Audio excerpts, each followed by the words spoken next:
डेली अब तक के नाज़रीन को आज हम लेकर चलेंगे जश्न नौरोज़।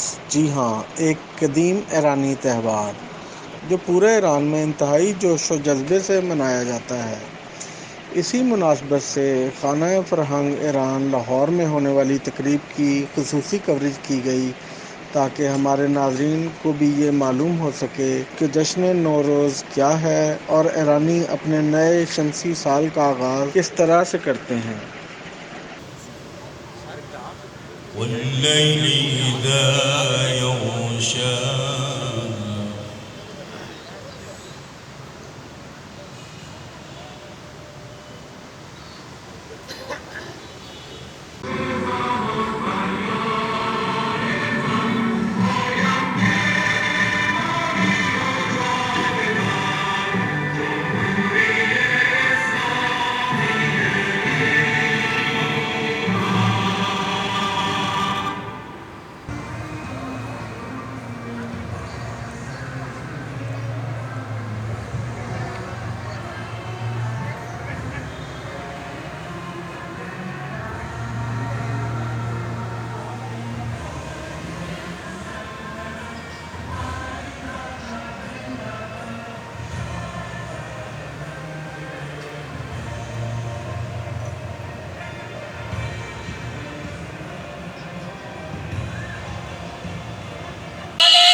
خورشیدی بر تمام هم‌میهنان عزیزمون توی این کشور و تمام کشورهای دیگه که ما نمیبینیمشون و همه مهمونای عزیزی که از کشور پاکستان اینجا مهمان ما هستن و ما میزبانی میکنیم، مبارک باشه.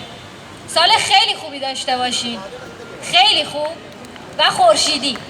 تاوان زنده باشین.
बस मौसीकी की कमी है, तो मेरा ख़्याल है कि इसके बाद हमारा एक छोटा सा प्रोग्राम मौसीकी का है।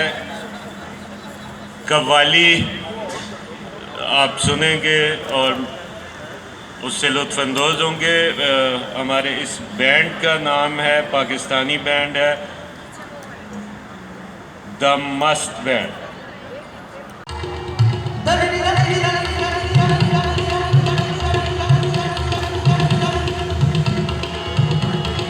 You're